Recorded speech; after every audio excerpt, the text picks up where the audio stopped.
கொட்டும் மழையிலும் ரெயின்கோட் அணிந்து பால்குடம் எடுத்து வழிபாடு. பக்தி பரவசத்தில் நிறைந்த மு.க. ஸ்டாலின் மனைவி.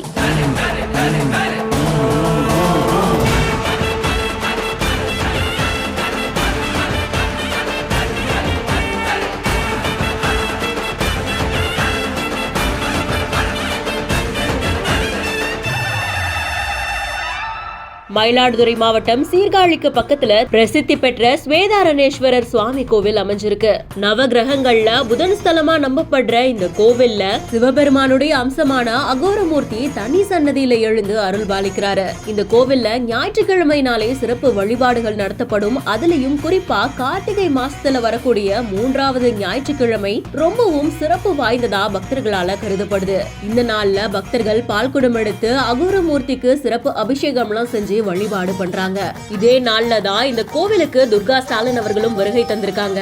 கனமழை கொட்டி தீர்த்தாலும் ரெயின் கோட் அணிந்து சூரிய தீர்த்தத்துல பால்குடம் எடுத்து கோவில வலம் வந்து அகோரமூர்த்திக்கு அபிஷேகம் செஞ்சிருக்காங்க. இதுக்கப்புறமா அம்பாள் சன்னதி, புதன் பகவான் சன்னதிக்கும் போய் வழிபாடு பண்ணிருக்காங்க. இந்த காட்சிகள் தான் இப்ப சமூக வலைதளத்துல வெளியாகி இருக்கு. செய்தி குறித்த உங்களுடைய கருத்துக்களை மறக்காம கமெண்ட் செக்ஷன்ல சொல்லுங்க. மேலும் செய்திகளுக்கு பிஹைண்ட் நோட்ஸை ஃபாலோ பண்ணிக்கோங்க.